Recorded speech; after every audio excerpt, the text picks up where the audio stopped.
اللهم صل على سيدنا ومولانا محمد وعلى سيدنا علي وسيدتنا فاطمة وسيدتنا زينب وسيدنا حسن وسيدنا حسين.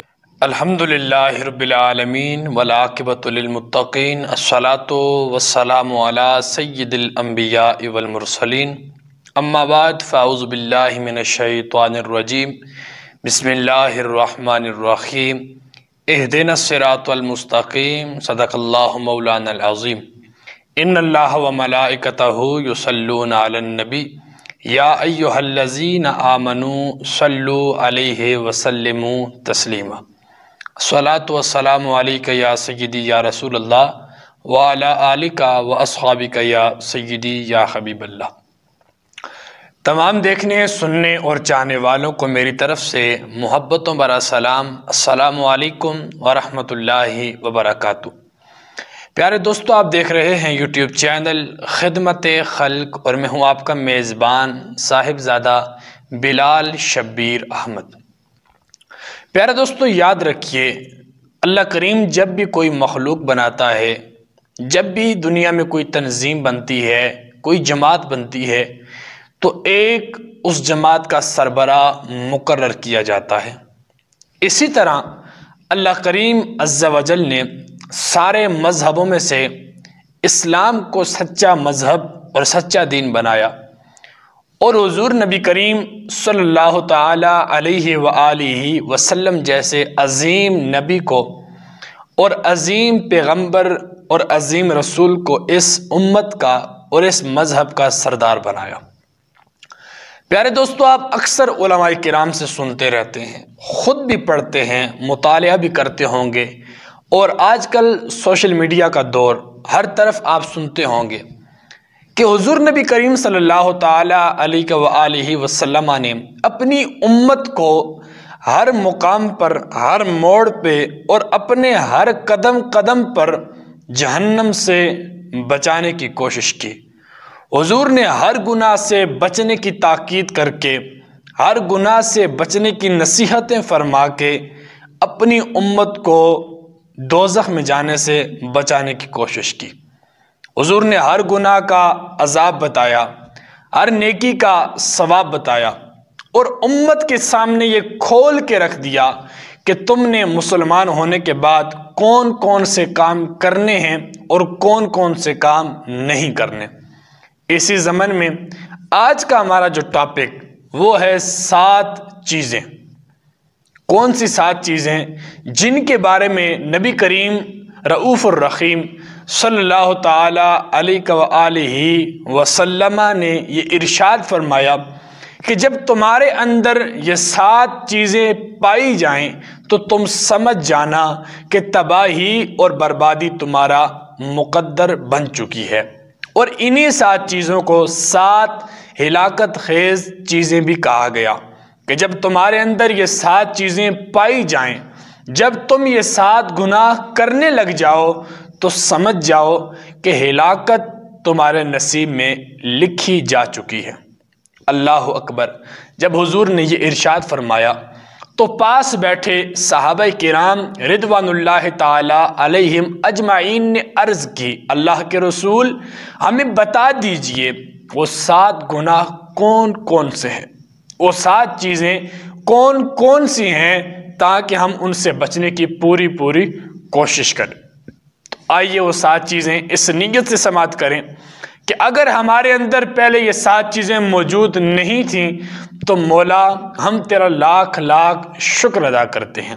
اگر ہمارے اندر یہ 7 چیزیں موجود ہیں، یا 7 میں سے ایک بھی موجود ہے، یا 2 بھی موجود ہیں، یا 4 بھی موجود ہیں، یا 7 کی 7 موجود ہیں، تو یا اللہ پاک ہم پہلے اپنے کیے گئے گناہوں سے توبہ کرتے ہیں، اور آئندہ تیری بارگاہ میں دعا کرتے ہیں کہ اپنے محبوب علیہ السلام کے صدقے اور طفیل ہمیں ان 7 گناہوں سے بچنے کی توفیق عطا فرما. تو آئیے اسی نیت کے ساتھ وہ 7 چیزیں سماعت فرمائیے.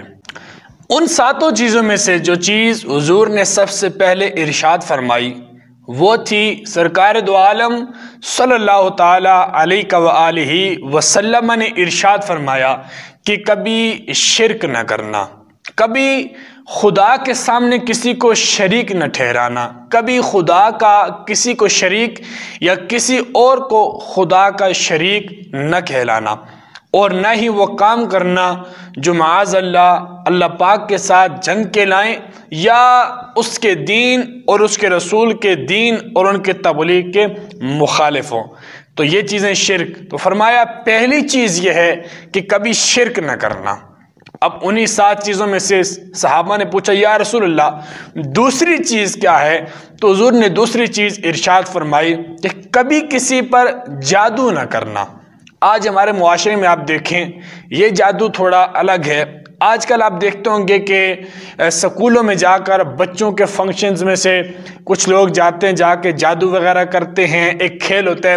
یہ وہ جادو نہیں کہا گیا، لیکن اس جادو سے مراد مطلب یہ ہے کہ آج کل آپ نے اکثر دیکھا ہوگا ہمارے بچوں کی شادیاں ہوتی ہیں، انہیں دعوت پہ بلایا جاتا ہے اور دعوت والے کھانے میں انہیں تعویذ کھلائے جاتے ہیں، ان پر جادو کیا جاتا ہے، جس کی وجہ سے معاذ اللہ ان کے گھر میں تنگی، لڑائیاں، جھگڑے شروع ہو جاتے ہیں، اور یہاں تک کہ کبھی کبھی تو طلاق تک معاملات پہنچ جاتے ہیں۔ تو فرمایا ایسا جادو جو کسی کے گھر کو برباد کر دے، فرمایا ایسا جادو کبھی کسی پر نہ کرنا۔ تیسری چیز جو حضور نے ارشاد فرمائی، فرمایا کبھی کسی کا قتل ناحق نہ کرنا، اس بندے کا کبھی قتل نہ کرنا جس کے قتل کو رب نے حرام قرار دیا ہو اور تم اس کا قتل کر دو، فرمایا کبھی کسی کا ناحق قتل نہ کرنا۔ چوتھی چیز جو حضور نے ارشاد فرمائی، فرمایا کبھی سود نہ کھانا۔ آج ہمارے معاشرے میں اگر آپ دیکھیں تو ہمارے بینکوں میں سود کا کاروبار انتہائی اوپر والے درجے تک پہنچ چکا ہے۔ ہر طرف سود ہی سود ہے، ہر طرف سود بیچا جا رہا ہے، سود لیا جا رہا ہے، سود دیا جا رہا ہے۔ تو فرمایا جب تم سود لینے لگ جاؤ، جب تم سود کھانے لگ جاؤ تو سمجھ جاؤ ہلاکت، تباہی اور بربادی تمہارا مقدر بن چکی ہے۔ پانچویں چیز جو حضور نبی رحمت صلی اللہ تعالی علیہ وآلہ وسلم نے ارشاد فرمائی، فرمایا کبھی کسی یتیم کا مال نہ کھانا۔ آج آپ اپنے معاشرے میں اگر نظر دوڑائیں تو آپ دیکھیں گے کہ جب بھائی مر جاتا ہے تو دوسرا بھائی اس کے بچوں پر ظلم کرتا ہے، اس کے بچوں کی زمین کو چھیننے کی کوشش کرتا ہے، اس کے بچوں سے ہمیشہ کام کرواتا رہتا ہے، ان بچوں کے ساتھ نفرت کرنا شروع کر دیتا ہے، ان کے مال کو ہڑپنے کی پوری کوشش کی جاتی ہے۔ تو فرمایا کبھی کسی یتیم کا مال نہ کھانا۔ جب تم یتیموں کا مال کھانا شروع ہو جاؤ تو سمجھ جانا تباہی اور بربادی تمہارا مقدر بن چکی ہے۔ جو چھٹی چیز حضور نبی رحمت صلی اللہ تعالی علیہ وآلہ وسلم نے ارشاد فرمائی، وہ چھٹی چیز یہ تھی، فرمایا کبھی جنگ کے دوران پیٹھ دکھا کر بھاگنا نہیں۔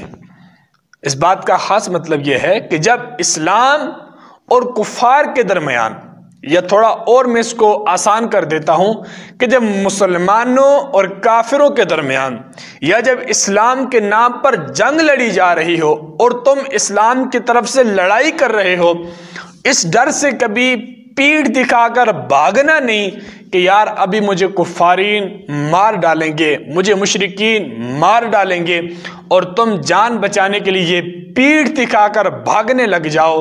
تو فرمایا جب ایسی صورتحال بن جائے تو سمجھ جانا تباہی اور بربادی اور ہلاکت تمہارا مقدر بن چکی ہے۔ جو ساتویں چیز حضور نے ارشاد فرمائی وہ تھی، فرمایا کبھی کسی پاک دامن شادی شدہ نیک عورت پر تہمت نہ لگانا۔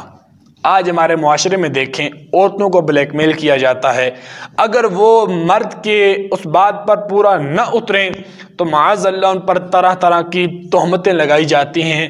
تو حضور نے فرمایا یہ 7 چیزیں جب تمہارے اندر پائی جائیں تو سمجھ جانا تباہی اور بربادی تمہارا مقدر بن چکی ہے۔ اس لیے کوشش کیجئے ان 7 گناہوں سے خود کو بچائیے، اپنے اہل و عیال کو بچائیے، اپنے دوست احباب کو بچائیے۔ اگر آپ یہ پہلے 7 گناہ کرتے تھے، آج ہی توبہ کیجئے۔ وہ تو رحیم رب ہے، وہ کہتا ہے تم توبہ کرنے والے بنو، معاف کرنا میری ذات کا کام ہے۔ اللہ پاک ہم سب کو عمل کی توفیق عطا فرمائے۔ انشاءاللہ ملتے ہیں کسی نیکسٹ اچھی سی ویڈیو میں، تب تک اجازت چاہتا ہوں۔ السلام علیکم ورحمۃ اللہ وبرکاتہ۔